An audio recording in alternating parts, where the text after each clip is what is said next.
দেখলেই জিভে জল আসে। দামও যে অস্বাভাবিক কিছু তা মোটেই নয়।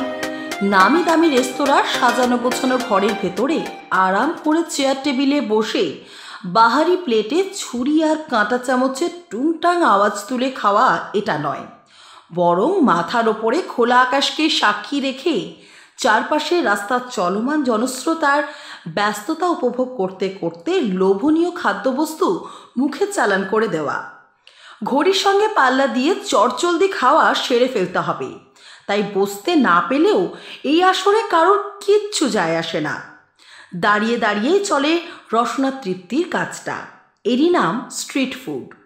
গোটা দুনিয়া জুড়ে আজ এই স্ট্রিট ফুডের রমরমা। এই তালিকায় ভারতীয় স্ট্রিট ফুডের জায়গা একেবারে প্রথম সারিতে। তবে বিতর্কও কিছু কম নেই এই স্ট্রিট ফুডকে ঘিরে।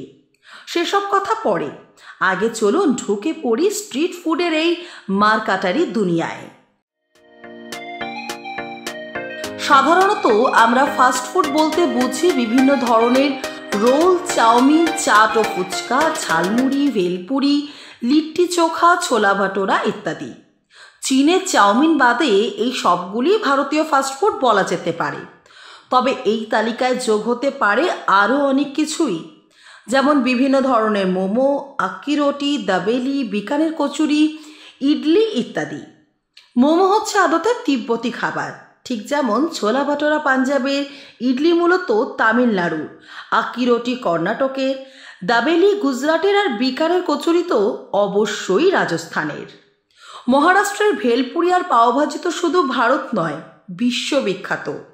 এই বিশ্ববিখ্যাত ভারতীয় স্ট্রিট ফুডের তালিকায় অবশ্য অনায়াসেই ঢুকে পড়তে পারে ইডলি দোসাও। ঠিক যেমন কলকাতার অতি বিখ্যাত স্ট্রিট ফুড হলো কাঠি রোল। ছোট বড় মাঝারি মিলিয়ে ভারতে প্রায় 4000 শহরের ফুটপাতে 24x7 এই সব খাবারেই জমজমাট রাজত্ব। প্রতিদিন অসংখ্য মানুষ তাদের খিদে মেটান এই রাস্তার খাবার খেয়ে। যদিও রাস্তার খাবার নিয়ে নানা রকম অভিযোগেরও কিন্তু শেষ নেই। স্বাস্থ্যসম্মত উপায়ে এইসব খাবার বানানো হয় না, এমন অভিযোগ উঠেছে বারবার। কয়েক মাস আগে ভারতে কেন্দ্রীয় সরকার জানিয়েছিল গোটা দেশ জুড়ে যেসব স্ট্রিট ফুড তৈরি ও বিক্রি করা হয় তাদের নিয়ে একটি বিস্তারিত সমীক্ষা করা হবে। খতিয়ে দেখা হবে তাদের গুণগত মান। প্রয়োজনে এই নিয়ে একটি আইন তৈরির পথে হাঁটতে পারে সরকার। সেই কাজ কদ্দূর এগিয়েছে তা নিয়ে অবশ্য ধোঁয়াশা রয়েছে। স্ট্রিট ফুডের এই রমরমা কিন্তু আজকের ব্যাপার নয়। বহু যুগ আগে থেকেই মানুষের মন জয় করে নিয়েছে নানা স্বাদের, নানা ধরনের এইসব রাস্তার খাবার। ইতিহাস ঘাটলে দেখা যাবে প্রায় সমস্ত প্রাচীন সভ্যতাতেই রাস্তার খাবারের উল্লেখ রয়েছে। এই রাস্তার খাবারকে আজকাল ফাস্টফুড বলেন অনেকে। এই ধরনের খাবার তৈরি করতে বেশি সময় লাগে না, খাওয়াও অল্প সময়ের মধ্যে সেরে ফেলা যায়। হয়তো সেই জন্যেই এই ফাস্টফুড নামকরণ। বেশ কয়েক বছর আগে একটা সমীক্ষা করা হয়েছিল গোটা দুনিয়া জুড়ে। তাতে উঠে এসেছিল একটা চমকে দেওয়ার মতোই তথ্য। সমীক্ষার ফলাফল জানিয়েছিল বিশ্বের বিভিন্ন প্রান্তে প্রতিদিন সব মিলিয়ে গড়ে প্রায় 250 কোটি মানুষ নিজেদের পছন্দ অনুযায়ী নানা ধরনের ফাস্টফুডের স্বাদ গ্রহণ করে থাকেন।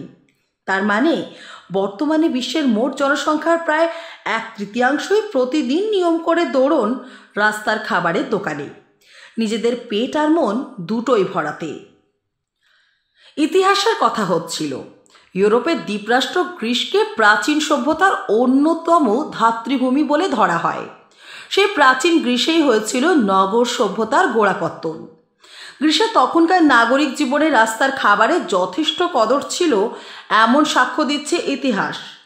বিশেষ করে ভাজা মাছ বিক্রি হতো শহরের রাস্তার পাশে ছোট ছোট দোকান থেকে।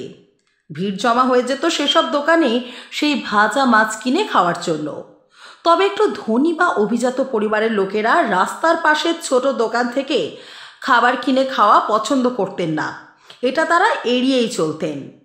মূলত একটু নিম্নবিত্ত একেবারে সাধারণ নাগরিকরাই ছিলেন রাস্তার খাবারের দোকানগুলির আসল ভরসার জায়গা। रमजान का पाक महीना आया है, चारों ओर खुशियों का बहार छाया है। तभी तो Shri Balaji fashion readymade suit और सूट पीसों का संभार लाया है। जी हाँ, महिलाओं का जाना पहचाना शोरूम श्री बालाजी फैशन लेकर आया है एक्सक्लूसिव डिजाइन के readymade suit and suit pieces. इसके अलावा डिजाइनर साड़ियों का संभार, साथ ही है मान्यवर के अट्रैक्टिव कलेक्शन। आज ही आना Shri Balaji fashion, opposite Subhash cinema hall, GT road, Asansol. কয়েক হাজার বছর আগে সেই দুনিয়ার রোমান সাম্রাজ্য ছিল সবার কাছেই এক বিরাট বিস্ময়ের ব্যাপার। সেই সাম্রাজ্যের পুরনো শহরগুলি মাটি খুঁড়ে খুঁড়ে আবিষ্কার করেছেন প্রত্নতাত্ত্বিকেরা। আর সেই সব শহরে পাওয়া গেছে এমন অনেক বাড়ি, যে বাড়িতে ছিল না কোনো রান্নাঘর। ঐতিহাসিকদের মতে এই শহরগুলির বাসিন্দারা তাদের খাওয়া দাওয়া সারতেন রাস্তার পাশের দোকানগুলি থেকেই।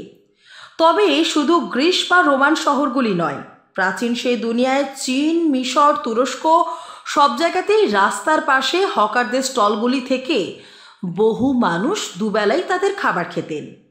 এমনকি রাস্তার পাশে সবজি বিক্রেতাদের কাছ থেকে শাকসবজি কিনে রাস্তার পাশে ফাঁকা জমিতে আগুন জ্বালিয়ে ভাত, তরকারি এবং মাছ পুড়িয়ে দুপুরবেলা মধ্যাহ্নভোজের আয়োজন হতো, সেই প্রমাণও পাওয়া গেছে।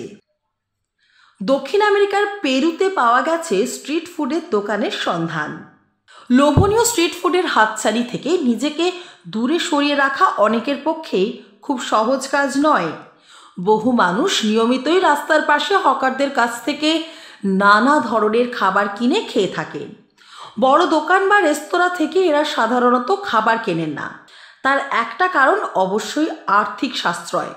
বড় দোকান বা রেস্তোরাঁয় গিয়ে খেতে পকেটের জোর বেশ ভালো রকম থাকা দরকার, বিশেষ করে যদি নিয়মিত খেতে হয়। সেই চিন্তাটা কিন্তু অনেকটাই কমে যায় যদি হাতের নাগালে থাকে স্ট্রিট ফুডের সুলভ সন্ধান। ছাত্রছাত্রী, অফিসের কেরানি, দূর দূরান্ত থেকে বড় শহরের নানা কাজ নিয়ে আসা মানুষজন, অসংগঠিত ক্ষেত্রে নানা পেশার সঙ্গে জড়িত মানুষ, মূলত এরাই স্ট্রিট ফুডের বড় খদ্দের। যদিও বেশ গুছিয়ে কোনো সমীক্ষা এখনও ভারতে হয়নি, তবে একটা অনুমান ভিত্তিক ধারণা হলো গোটা দেশে 50 থেকে 60 লক্ষ মানুষ এই স্ট্রিট ফুডের ব্যবসার সঙ্গে জড়িত। দেশের বড় বড় শহরগুলিতে এদের সংখ্যা বেশি। এদের বেশিরভাগই আবার বাইরে থেকে আসা মানুষ, হয়তো অন্য রাজ্য থেকে বা নিজের রাজ্যেই ছোটোখাটো প্রান্তিক শহর থেকে ভাগ্য ফেরাতে কাজের সন্ধানে চলে এসেছিলেন বড় শহরে। তারপর পেটের টানে শহরের রাস্তার পাশে কোনো রকমে একচিলতে জায়গা খুঁজে নিয়ে একটা খাবারের স্টল বানিয়ে শুরু করেছেন নিজের হাতে নিজের ব্যবসা।